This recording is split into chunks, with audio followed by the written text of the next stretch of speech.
sampai tanggal 9 September misalkan ya. Sedangkan teman-teman mengisinya pada tanggal 10 September. Yang di bawah ini yang tidak lulus 96 dan 72. Berarti ini nilainya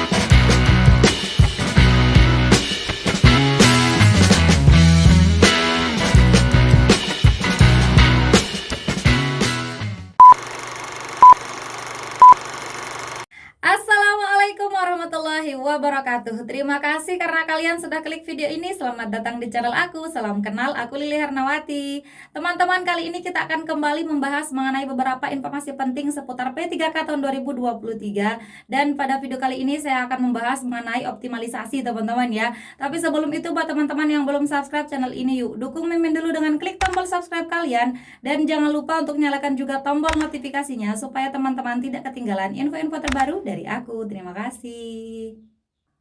Oke teman-teman, di sini saya mau share dulu mengenai surat dari Badan Kepegawaian Negara atau BKN, hal penyesuaian kembali jadwal penyelesaian penetapan NIPPPK Jabatan Fungsional Teknis tahun 2022. Yang terhormat pejabat pembina kepegawaian instansi pusat dan instansi daerah teman-teman ya. Jadi ini untuk semua. Menyusuli surat PLT Kepala Badan Kepegawaian Negara atau BKN nomor sekian-sekian tanggal 16 Agustus perihal penyesuaian kembali jadwal penyelesaian penetapan NIPPPK Jabatan Fungsional Teknis tahun 2022.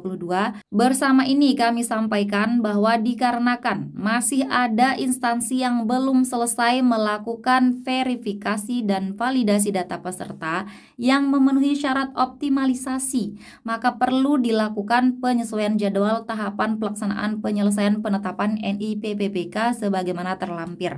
Nah, ini perubahan jadwal optimalisasi teman-teman ya. Kita langsung lihat ke lampirannya teman-teman.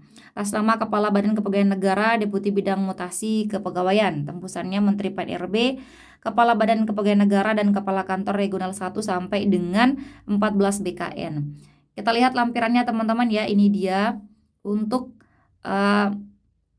perubahan jadwalnya teman-teman. Penyesuaian kembali jadwal penyelesaian penetapan NIPPPK Jabatan Fungsional Teknis tahun 2022. Verifikasi dan validasi data peserta seleksi PPPK teknis untuk data THK2 dan non-ASN itu yang semula tanggal 11 sampai tanggal 24 itu menjadi 11 sampai dengan 24 Agustus. Pengolahan dan penyerahan hasil optimalisasi itu yang semula 23 sampai 31 menjadi 23 Agustus sampai dengan 6 September. Kemudian ini yang penting teman-teman, pengumuman hasil optimalisasi P3K teknis teman-teman ya, yang awalnya 1 September menjadi tanggal 5 September dan seterusnya. Jadi bertahap dari tanggal 5 September kemarin sudah mulai teman-teman ya. Dimulai dari yang daftar di BKN teman-teman kalau tidak salah kemarin, kemudian menyusul di beberapa daerah, kemudian instansi pusat juga teman-teman. Nah, kemudian masa sanggah sudah mulai dari tanggal 6 sampai tanggal 9 teman-teman. Kemudian masa jawab sanggah hasil optimalisasi tanggal 6 sampai dengan 11 September. Pengumuman hasil optimalisasi pasca sanggah. Nah, ini pengumuman akhir teman-teman ya. Setelah pengumuman ini tidak dapat diganggu gugat lagi, itu tanggal 12 September tahun 2023. Ini pengumuman pasca sanggah teman-teman ya. Jadi teman-teman yang sudah ada pengumuman tapi belum lulus masih bisa mengajukan sanggah di sini teman-teman. Nah, pengisian daftar riwayat hidup atau DRH dan pemberkasan usul penetapan NIPPPK itu dimulai dari tanggal 13 September ya sampai dengan 28 September, dan penetapan NIPPPK teknis itu tanggal 14 sampai dengan tanggal 3 Oktober tahun 2023. Nah, berikutnya teman-teman saya mau share beberapa pengumuman lainnya terkait optimalisasi teman-teman ya. Hai teman-teman, buat teman-teman yang mau ikut bimbingan belajar dari aku, kita akan bahas mengenai manajerial sosial kultural dan wawancara berlaku untuk semua formasi teman-teman. Teman-teman gak perlu khawatir karena ada banyak keuntungan yang bisa teman-teman dapatkan. Yang pertama adalah tentu saja harganya terjangkau, kemudian ada PDF hasil pembelajaran teman-teman, ada juga video pembelajaran, dan ada post-test dan pretest di setiap pertemuannya. Jadi buat teman-teman yang tertarik, mumpung masih ada harga diskon, silahkan DM aku di IG ya. Terima kasih teman-teman, semoga sukses. Buat teman-teman yang daftar di BKN, teman-teman ya bisa langsung cek pengumumannya dengan buka website resminya BKN ya, yaitu www.bkn.go.id teman-teman. Yang ini ya. Oke. Nah, di sini ada beberapa lampiran teman-teman, yaitu yang pertama pengumuman optimalisasi P3K Teknis BKN 2022, kemudian ada lampiran ringkasan hasil optimalisasi yang daftar di BKN, kemudian rincian hasil optimalisasi P3K Teknis BKN. Kemudian ada format surat pernyataan 5 poin yang harus diisi dan surat pengunduran diri buat teman-teman yang tidak mau lulus setelah optimalisasi ini teman-teman ya, biar bisa dialihkan ke yang lain teman-teman. Nah, kita coba buka teman-teman ya dari yang pertama. Nah, ini dia teman-teman ya hasil optimalisasi pengisian kebutuhan pegawai pemerintah dengan perjanjian kerja tenaga teknis Badan Kepegawaian Negara atau BKN tahun 2022. Menindaklanjuti ini dengan ini kami informasikan hal-hal sebagai berikut. Yang pertama, hasil optimalisasi pengisian kebutuhan pegawai pemerintah dengan perjanjian kerja atau P3K tenaga teknis BKN tahun anggaran 2022 berdasarkan keputusan Menteri Pendayagunaan Aparatur Negara dan Reformasi Birokrasi Republik Indonesia nomor sekian-sekian ya, tentang optimalisasi yang sering saya bahas beberapa kali teman-teman. Pada pengadaan PPPK tahun anggaran 2022 adalah sebagaimana tercantum pada lampiran 1 dan 2. Ini lampiran 1 mengenai ringkasan hasil optimalisasi dan lampiran 2 mengenai rincian hasil optimalisasi. Nanti kita lihat teman-teman ya. Dijelaskan di sini maksud atau arti kode. Arti kode pada kolom keterangan dalam hasil pengolahan nilai sebagaimana dimaksud pada angka 1 adalah sebagai berikut. Kode P, peserta yang memenuhi nilai ambang batas. Dia memenuhi ambang batas tapi belum lulus teman-teman ya, karena formasinya tidak ada. Kemudian kode L adalah peserta yang lulus seleksi PPPK tenaga teknis. Yang L ini yang lulus ya teman-teman, yang diluluskan. Kode TL adalah peserta yang tidak lulus seleksi P3K tenaga teknis, kemudian TH dinyatakan tidak hadir, berarti otomatis tidak lulus yang ini. TMS peserta yang tidak memenuhi syarat, kemudian kode R1 peserta XTHK2 yang dinyatakan lulus optimalisasi. R1 ini XTHK2 yang lulus ya teman-teman ya, yang lulus R1. Yang teman-teman perlu perhatikan R1 atau R2 di sini ya, yang hasil optimalisasi. Kemudian R2 ini adalah peserta non ASN yang dinyatakan lulus optimalisasi. Kalau R1 THK2 lulus optimalisasi, kalau R2 non ASN yang dinyatakan lulus optimalisasi teman-teman ya. Peserta yang dinyatakan lulus adalah peserta XTHK2 yang terdaftar dalam pangkalan database THK2 BKN dan peserta non-ASN yang memiliki riwayat kerja terakhir di BKN saat melamar, yang memenuhi reformulasi nilai ambang batas seleksi kompetensi teknis dengan peringkat terbaik dalam jabatan yang belum terpenuhi kebutuhannya. Ingat ya, belum terpenuhi kebutuhannya. Kemudian yang THK2 harus terdaftar di database BKN. Kalau yang non-ASN dia memiliki riwayat kerja terakhir di BKN teman-teman ya. Jadi kalau teman-teman tidak memiliki riwayat pekerjaan terakhir di BKN, berarti teman-teman tidak bisa lulus gitu ya. Begitu juga dengan THK2 yang harus terdaftar di BKN teman-teman. Itu yang akan diluluskan teman-teman ya. Kemudian peserta yang dinyatakan tidak lulus dapat mengajukan sanggahan pada tanggal 6 sampai dengan 9 September. Panitia seleksi pengadaan PPPK BKN 2022 dapat menerima atau menolak alasan sanggah yang diajukan peserta dan hasil sanggah akan diumumkan pada tanggal 12 September. Alasan sanggah sebagaimana dimaksud pada angka 5 dapat diterima dalam hal kesalahan bukan berasal dari peserta. Peserta yang dinyatakan lulus agar mengisi daftar riwayat hidup dan menyampaikan kelengkapan dokumen secara elektronik melalui akun masing-masing. Jadi tetap teman-teman pantau ya akunnya ya, apakah aktif DRH-nya atau tidak. Kemudian teman-teman yang sudah aktif silahkan langsung mengisi DRH teman-teman ya, karena semuanya secara online mulai dari tanggal 13 sampai dengan 28 September tahun 2023. Kelengkapan dokumen yang harus diunggah oleh peserta sebagaimana dimaksud pada angka 7 yang lulus R1 dan R2 teman-teman ya, R1 dan R2. Yang pertama adalah pas foto menggunakan pakaian formal dengan latar belakang warna merah. Pakaian formal teman-teman ya, latar belakangnya warna merah. Jangan tanyain lagi apakah pakai dasi atau tidak, misalkan seperti teman-teman ya. Karena di sini hanya disebutkan pakaian formal. Kalau teman-teman mau pakai dasi silahkan, mau pakai jas silahkan, tidak pakai jas juga tidak masalah teman-teman. Yang penting pakaiannya formal dan latar belakang warna merah teman-teman. Kemudian yang kedua ijazah asli yang digunakan untuk melamar, yang telah ditetapkan penyetaraannya oleh Direktorat Jenderal Pembelajaran dan Kemahasiswaan Kementerian Pendidikan, Kebudayaan, Riset, dan Teknologi. Ingat ya teman-teman ya, ijazah asli yang teman-teman gunakan untuk melamar. Misalkan teman-teman melamar menggunakan ijazah S1, tapi teman-teman sudah S2, maka yang teman-teman unggah di sini yang teman-teman gunakan mendaftar yaitu S1. Karena daftarnya pakai ini ya, daftarnya pakai S1, maka yang diunggah adalah ijazah S1, bukan S2-nya teman-teman ya, meskipun teman-teman sudah S2. Kemudian yang ketiga, transkrip nilai asli yang digunakan untuk melamar P3K Tenaga Teknis BKN bagi lulusan perguruan tinggi luar negeri telah memperoleh surat keputusan hasil konversi nilai indeks ya, transkrip nilai intinya yang ketiga. Kemudian selanjutnya hasil cetak atau print out DRH dari laman SSCASN, ini teman-teman masuk akun dulu. Kemudian print out DRH-nya teman-teman ya, teman-teman harus isi nama, tempat lahir, tanggal lahir itu ditulis dengan tangan sendiri, dengan tangan teman-teman ya, jangan diketik. Jadi teman-teman print out sebelum mengisi, sebelum diketik ya, karena ini ditulis tangan untuk nama, tempat lahir, dan tanggal lahir menggunakan huruf kapital, huruf besar semua teman-teman ya, dengan tinta hitam.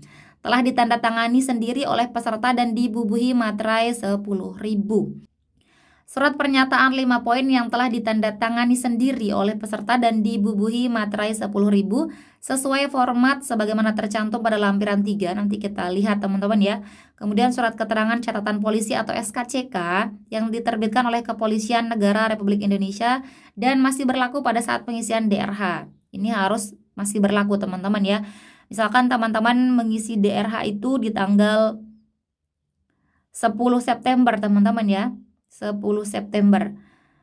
Nah, SKCK-nya harus masih berlaku pada tanggal ini. Jangan sampai SKCK-nya ini berlaku sampai tanggal 9 September misalkan ya.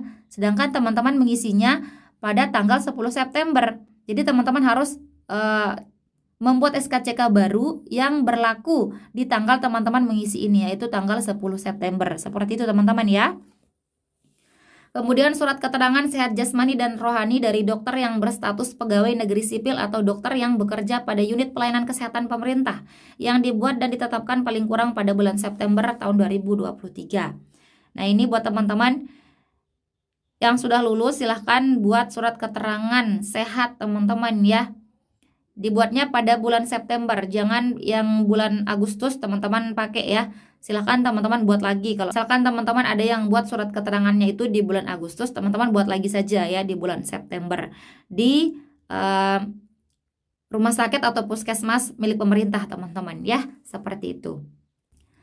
Kemudian selanjutnya surat keterangan tidak mengonsumsi atau menggunakan narkotika, psikotropika, prekursor, dan zat adiktif lainnya atau NAPZA yang ditandatangani oleh dokter dari unit pelayanan kesehatan pemerintah atau dari pejabat yang berwenang pada badan atau lembaga yang diberikan kewenangan untuk pengujian zat narkoba dimaksud yang dibuat dan ditetapkan paling kurang pada bulan September. Ini juga harus yang terbaru ya di bulan September teman-teman. Apabila sampai dengan batas waktu yang telah ditentukan, sebagaimana pada angka 7, peserta yang dinyatakan lulus seleksi PPPK Tenaga Teknis BKN tahun anggaran 2022 tidak mengisi DRH dan atau tidak dapat memenuhi atau melengkapi kelengkapan dokumen sebagaimana dimaksud pada angka 8, maka yang bersangkutan dianggap tidak memenuhi syarat dan atau dianggap mengundurkan diri. Jadi teman-teman jangan sampai terlewat ya teman-teman ya.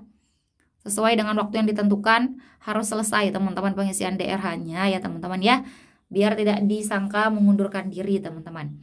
Apabila terdapat peserta yang telah dinyatakan lulus seleksi P3K Tenaga Teknis BKN namun memilih untuk mengundurkan diri, maka wajib membuat dan mengunggah surat pengunduran diri yang telah ditandatangani sendiri dan dibubuhi materai 10.000 sesuai format sebagaimana tercantum pada lampiran 4 pengumuman ini.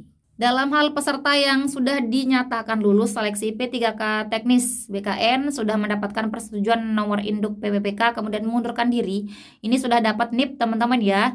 Kemudian mengundurkan diri kepada yang bersangkutan diberikan sanksi. Ini ada sanksinya teman-teman ya. Tidak boleh melamar pada penerimaan aparatur sipil negara untuk 1 periode berikutnya. Jadi buat teman-teman yang sudah mendapatkan NIPPPK kemudian mengundurkan diri, maka teman-teman sanksinya adalah tidak bisa mendaftar sebagai ASN, baik itu P3K maupun CPNS teman-teman ya. P3K maupun CPNS ini nggak bisa, sama-sama ASN keduanya teman-teman.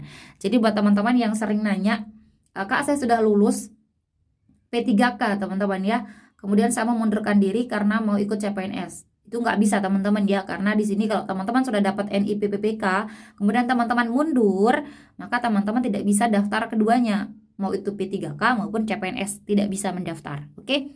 Kemudian selanjutnya peserta yang dinyatakan lulus seleksi P3K Tenaga Teknis BKN tahun anggaran 2022 bersedia menerima segala konsekuensi dari peraturan perundang-undangan yang berlaku. Dan bagi peserta yang memberikan keterangan tidak benar, palsu, menyalahi ketentuan pada saat pendaftaran, pemberkasan, dan setelah diangkat menjadi P3K, pejabat pembina kepegawaian BKN berhak membatalkan kelulusan dan memberhentikan status yang bersangkutan sebagai P3K. Jadi yang merasa sedang menipu, harap ini teman-teman sedang tidak aman teman-teman ya. Apabila ditemukan paham radikalisme pada pelamar saat proses pelaksanaan seleksi maupun setelah diangkat menjadi P3K, BKN berhak membatalkan kelulusan serta pemberhentian status sebagai P3K. Lain-lain, petunjuk pengisian DRH, penyampaian kelengkapan dokumen, dan pengajuan sanggah melalui akun masing-masing peserta dapat dilihat pada laman SSCASN teman-teman ya. Berdasarkan Surat Edaran Kepala BKN Nomor 9 Tahun 2021 tentang penggunaan materai pada dokumen seleksi CASN, peserta seleksi CASN tidak diperkenankan menggunakan materai yang sudah pernah digunakan pada dokumen yang lain, materi bekas pakai, atau materai yang bentuk dan cirinya tidak sesuai ketentuan peraturan perundang-undangan. Ini teman-teman biasanya kan kalau misalkan nggak dipakai ini materinya, akhirnya yang sudah ditempel, sudah ditandatangani, tapi dokumen tidak terpakai, teman-teman cabut lagi materinya, ya itu tidak boleh. Jadi gunakan materi yang baru ya, materai yang baru teman-teman ya, jangan yang bekas. Gunakan materai yang baru, oke? Jika ditemui dokumen yang menggunakan materai sebagaimana dimaksud, maka dokumen tersebut tidak sesuai ketentuan peraturan perundang-undangan dan dikategorikan tidak memenuhi syarat. Berarti ini tidak diluluskan ya kalau sudah tidak memenuhi syarat teman-teman. Nah, kemudian yang selanjutnya, setiap informasi yang terkait dengan seleksi P3K akan diumumkan secara resmi melalui web bkn.go.id. Peserta seleksi diharapkan mengikuti dan memantau seluruh perkembangan pelaksanaan seleksi melalui situs tersebut. Kelalaian peserta dalam membaca dan memahami pengumuman menjadi tanggung jawab peserta. Pahami betul teman-teman ya pengumumannya sebelum melakukan sebuah tindakan. Dalam seluruh tahapan pelaksanaan seleksi P3K tidak dipungut biaya. Kalau ada yang minta teman-teman jangan dikasih. Kelulusan peserta adalah prestasi dan hasil kerja peserta itu sendiri ya. Teman-teman patut berbangga diri teman-teman ya. Itu hasil dari teman sendiri. Jika ada pihak yang menjanjikan kelulusan dengan motif apapun, baik dari pegawai BKN atau dari pihak lain, maka hal tersebut adalah tindak penipuan. Dan kepada peserta, keluarga maupun pihak lainnya dilarang memberikan sesuatu dalam bentuk apapun teman-teman ya. Keputusan ini bersifat mutlak dan tidak dapat diganggu-gugat. Seperti itu teman-teman ya. Sekretaris Utama BKN Haji Imas Sukmariah. Oke teman-teman, kita lanjut lagi ke pengumuman berikutnya atau lampirannya teman-teman ya. Hai teman-teman, buat kalian yang lagi cari e-book untuk persiapan PPPK tahun 2023, aku merekomendasikan kalian untuk pakai e-book dari aku ini teman-teman ya. Isinya sudah ada manajerial, sosial kultural, dan wawancara teman-teman. Sudah ada soal, kunci jawaban, dan juga pembahasannya. Ada bocoran soal PPPK tahun 2022, ada kisi-kisi beberapa kompetensi teknis, dan ada trik menjawab soal cepat. Jadi buat kalian yang lagi persiapan untuk menghadapi PPPK tahun 2023, aku saranin banget kalian untuk mempunyai ebook ini teman-teman. Langsung aja DM ke IG aku. Oke teman-teman, semoga sukses. Lampiran pertama ringkasan hasil optimalisasi teman-teman. Nah ini teman-teman lampiran nama-nama yang lulus teman-teman ya. Nah ini saya lihatkan sedikit saja teman-teman ya. Jabatan ahli pertama analis kebijakan ya, ini untuk analis kebijakan yang daftar di BKN. Di sini nilai tertinggi itu 576 teman-teman ya, terendahnya 385,3. Jumlah formasi yang dibutuhkan ada 4, kemudian jumlah peserta itu 27 teman-teman ya, yang hadir hanya 15. Kemudian memenuhi ambang batas itu hanya 6 orang, kelulusan itu 4. Sesuai dengan formasinya teman-teman ya. Nah ini dia teman-teman contohnya ya, formasi sudah terpenuhi sebelum optimalisasi nih teman-teman ya, kode PL ini sudah terpenuhi teman-teman. Nah sedangkan yang PP di sini karena formasi sudah terpenuhi maka tidak bisa ikut optimalisasi teman-teman ya. Oke teman-teman, di sini kita lihat lagi contohnya ya untuk analis sumber daya manusia aparatur ya, SDM aparatur. Di sini jumlah formasi yang dibutuhkan 50, jumlah peserta ada 98, yang hadir itu 83 teman-teman. Nah jumlah yang diluluskan yang menilai ambang batas ya 4 orang. Kemudian kelulusannya 4, hanya 4 yang diluluskan ya teman-teman ya. Kemudian dari 98 peserta nilai tertingginya adalah 495 dan terendahnya 281 teman-teman ya. Nah di sini hanya 4 yang diluluskan meskipun setelah reformulasi teman-teman ya. Ini mungkin ada beberapa alasan, bisa jadi ada yang THK 2 tapi dia tidak terdaftar di BKN. Bisa juga ada yang non ASN tapi bekerjanya terakhir bukan di BKN teman-teman ya. Jadi tidak diluluskan. Nah, kita lihat di sini lampirannya teman-teman ya, yang 4 orang ini. Statusnya apa teman-teman? Nah, di sini ada yang sudah lulus dari yang sebelumnya ya, ada 2 orang yang diluluskan teman-teman ya. Dari pengumuman awal. Kemudian ada yang hasil optimalisasi di sini PR1, berarti ini THK 2 teman-teman ya. Ada 1 orang THK 2 dan ada 1 lagi yang non ASN yang lulus setelah optimalisasi. Gitu teman-teman ya. Kita lihat lagi contoh yang lain teman-teman. Kemudian di sini kita lihat contoh yang terakhir ya untuk yang daftar di BKN, ini untuk yang Arsiparis teman-teman ya, Arsiparis. Jumlah formasi 37, kemudian jumlah peserta juga 37. Tidak hadir, yang hadir 33 teman-teman ya. Kemudian yang memenuhi nilai ambang batas 4 orang, kelulusannya 4 orang teman-teman ya. Nilai tertinggi 500 dan terendah 308. Nah di sini berarti ada banyak formasi yang kosong teman-teman ya. Kita lihat yang 4 orang ini status kelulusannya itu apa teman-teman ya. Nah di sini kita lihat orang yang pertama status kelulusannya itu adalah P ya. Berarti dia sudah lulus dari awal teman-teman. Nilai totalnya ada 500. Masya Allah luar biasa ini 500. Kemudian yang kedua itu statusnya adalah PR2, berarti non ASN yang bekerja terakhir di BKN. Kemudian ini juga yang orang ketiga itu PR2 lulus, dan yang ketiga juga PR2. Ada 3 orang non ASN yang diluluskan setelah hasil reformulasi teman-teman ya. Ini hasil reformulasi. Setelah saya perhatikan teman-teman ya, kalau yang dari BKN ini dia tidak melihat perangkingan nilai kompetensi teknis teman-teman. Karena teman-teman coba lihat di sini 240, 245, 240 ini tidak lulus. Sedangkan yang dilihat itu adalah perangkingan dari total nilai 418. Kemudian yang berikutnya 399 total nilainya, kemudian 395.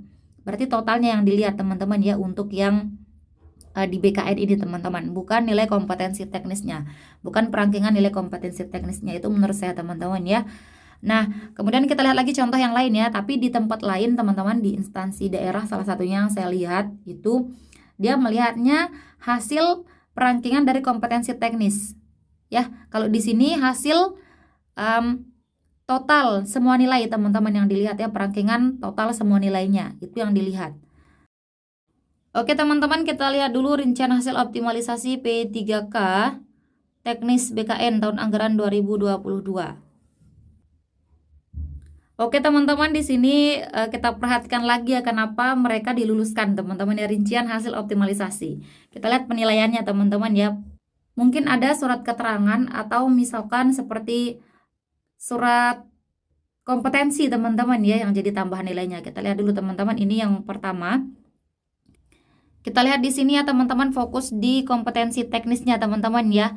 Nah, untuk nilai awalnya itu ada 245 teman-teman ya, 245 ini bobotnya 40% saja.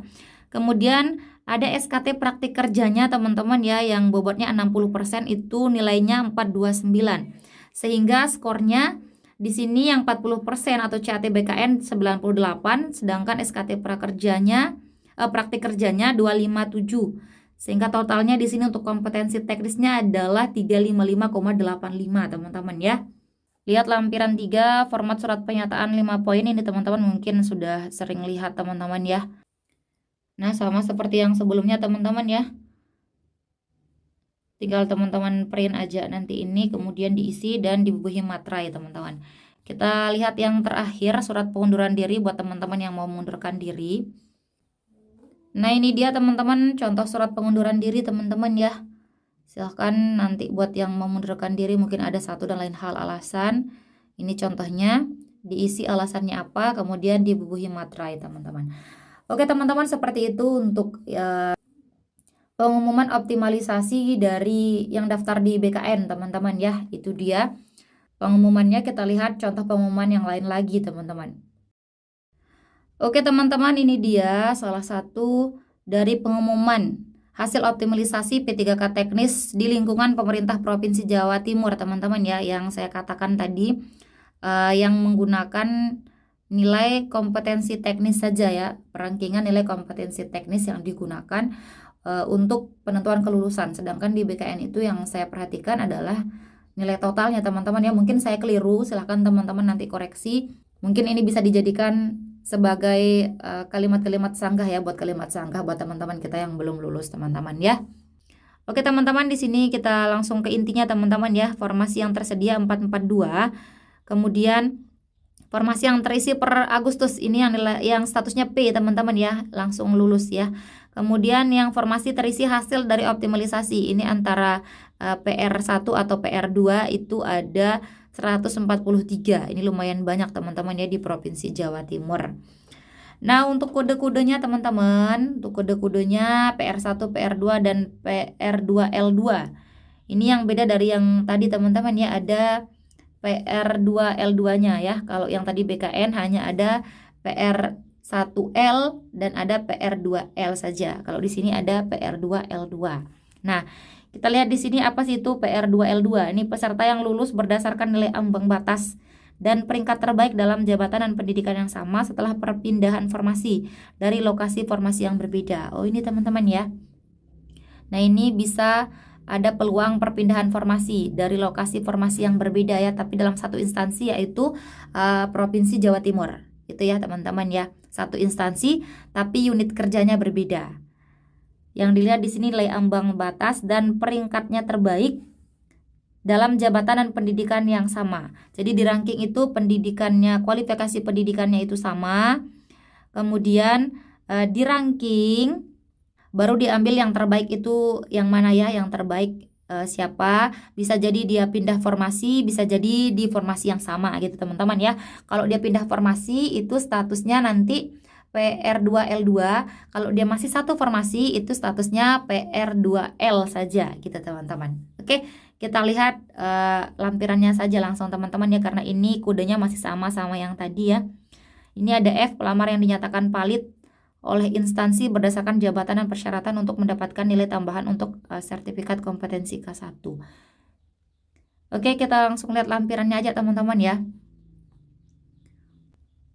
Nah, ini dia teman-teman, untuk namanya saya potong teman-teman ya, tidak saya perlihatkan. Kita hanya fokus untuk melihat nilainya saja teman-teman. Nah, di sini yang pertama ada ahli pertama analis sumber daya manusia. Itu statusnya PR2L, berarti hasil optimalisasi non ASN ini teman-teman ya. Nilai teknisnya 195. Teknis murni 195 teman-teman. Kemudian totalnya 407. Nah, di sini tidak lulus ini ada 3 orang teman-teman ya di analisis sumber daya manusia aparatur. Oke teman-teman, di sini kita coba lihat untuk contoh analis kebijakan teman-teman ya. Di sini ada status PR2 yang berarti ini yang lulus dari non ASN, PR1 yang lulus dari THK2. Kita Kita lihat nilainya yang THK2 dulu teman-teman ya. Di sini nilai kompetensi teknisnya 135, nilai totalnya 347. Sedangkan ada non ASN di sini TL statusnya, tapi nilainya kompetensi teknis 200.